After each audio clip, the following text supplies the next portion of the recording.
কিভাবে ফ্রিল্যান্সিং শিখা শুরু করবেন? ফ্রিল্যান্সিং শুরু করা হলে প্রাথমিক স্টেপগুলি নিম্নলিখিত হতে পারে। ১. আপনার ইচ্ছা ও দক্ষতা বিশ্লেষণ করুন।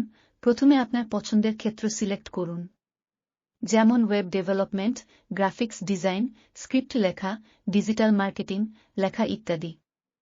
এরপর আপনার ক্ষেত্রে কোনো দক্ষতা আছে তা বিশ্লেষণ করুন। নিজের ক্ষমতা এবং ইচ্ছাগুলির উপর ভিত্তি করে স্পেশালাইজেশন এবং কোর্স করা প্ল্যান তৈরি করুন। ২. প্রফেশনাল ট্রেনিং সন্ধান করুন। আপনি যে ক্ষেত্রে কাজ করতে ইচ্ছুক তা সম্পর্কে প্রফেশনাল ট্রেনিং কোর্সে যোগ দিন। অনলাইন প্ল্যাটফর্মে অনেক সার্ভিস প্রোভাইডার আছে, যেমন অ্যাডসেন্স, কোর্সেরা, ইউডেমি ইত্যাদি, যেখানে আপনি বিভিন্ন কোর্স পেতে পারেন। ৩. প্রজেক্ট এবং পোর্টফোলিও তৈরি করুন। ট্রেনিং শেষ হওয়ার পর প্রজেক্ট করে অভিজ্ঞতা সংগ্রহ করুন। এটি আপনার পোর্টফোলিও তৈরি করার সাথে সাথে আপনার ক্লায়েন্টদের কাছে একটি প্রমাণপত্র হিসেবে কাজ করতে সাহায্য করবে। ৪. অনলাইন ফ্রিল্যান্সিং প্ল্যাটফর্মে রেজিস্ট্রেশন করুন। অনলাইন ফ্রিল্যান্সিং প্ল্যাটফর্মও এখানে কাজ খুঁজতে আপনি একাধিক ওয়েবসাইটে রেজিস্ট্রেশন করতে পারেন, যেমন আপওয়ার্ক, ফ্রিল্যান্সার, ফেভার ইত্যাদি।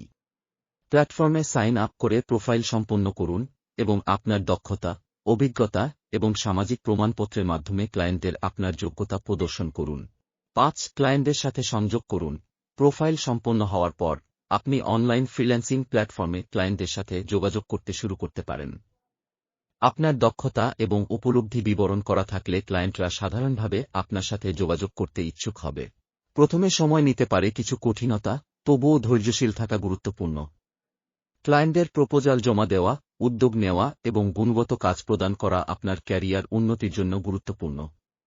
সাথে সাথে অভিজ্ঞতা বৃদ্ধি করে আপনি আরও বেশি ক্লায়েন্টের আকর্ষণ করতে পারবেন এবং সাথে বেশি ইনকাম করতে সাহায্য করবেন। এই ছিল আজকের ভিডিও। ফ্রিল্যান্সিং কিভাবে শুরু করবেন তার শুরু থেকে শেষ। আরও অনেক কিছু জানতে আমাদের চ্যানেলটি সাবস্ক্রাইব করে পাশের বেল বাটনটি বাজিয়ে দিন। আমাদের সাথেই থাকুন। ধন্যবাদ।